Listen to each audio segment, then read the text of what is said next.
Oke, hari ini kita bakal ngupas tuntas satu kata yang kayaknya ada di mana-mana dan ngebentuk dunia kita banget.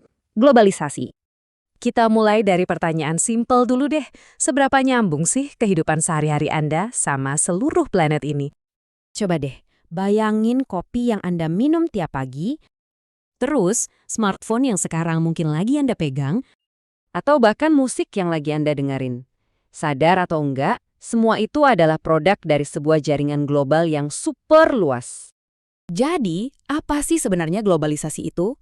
Kekuatan apa ini yang bisa ngebentuk dunia kita sedalam ini? Oke, kita bedah ya.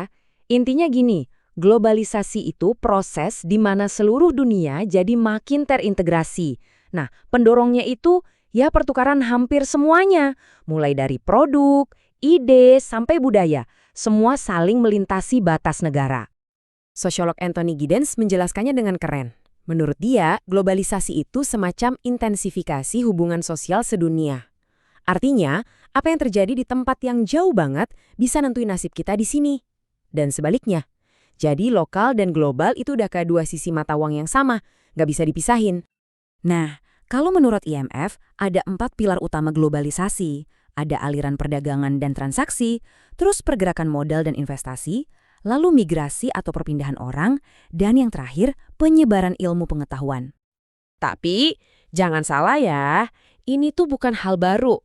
Globalisasi ini proses yang udah terjadi ribuan tahun dan datangnya bergelombang-gelombang. Coba kita lihat perjalanannya. Dulu banget ada jalur sutra yang nyambungin peradaban-peradaban kuno. Terus di tahun 1600-an muncul zaman pelayaran, ada VOC segala macam, bikin jaringan dagang baru. Masuk ke tahun 1800-an, revolusi industri dengan kapal uap dan telegrafnya bikin dunia terasa makin kecil. Dan puncaknya, di tahun 90-an muncul internet dan sistem peti kemas. Jadilah dunia yang super terhubung kayak sekarang ini. Nah, disinilah letak serunya. Meskipun ini proses kuno, sampai detik ini globalisasi masih jadi salah satu topik perdebatan paling panas. Sebenarnya ini kekuatan yang baik atau justru sumber masalah? Makanya, sering banget dibilang kalau globalisasi ini kayak pedang bermata dua. Ada sisi positifnya, ada juga sisi negatifnya. Dan argumen dari kedua kubu sama-sama kuat. Oke, kita lihat dari sisi yang pro dulu ya. Mereka bilang, dengan membuka pasar antar negara, kita menciptakan mesin pertumbuhan ekonomi paling dahsyat yang pernah ada di dunia. Dan buktinya, kuat banget. Coba lihat India. Sejak mereka melakukan reformasi ekonomi di tahun 1991, lebih dari 300 juta orang berhasil keluar dari jurang kemiskinan. 300 juta, itu angka yang luar biasa. Tapi di sisi lain, para kritikus bilang, pertumbuhan ini ada harganya.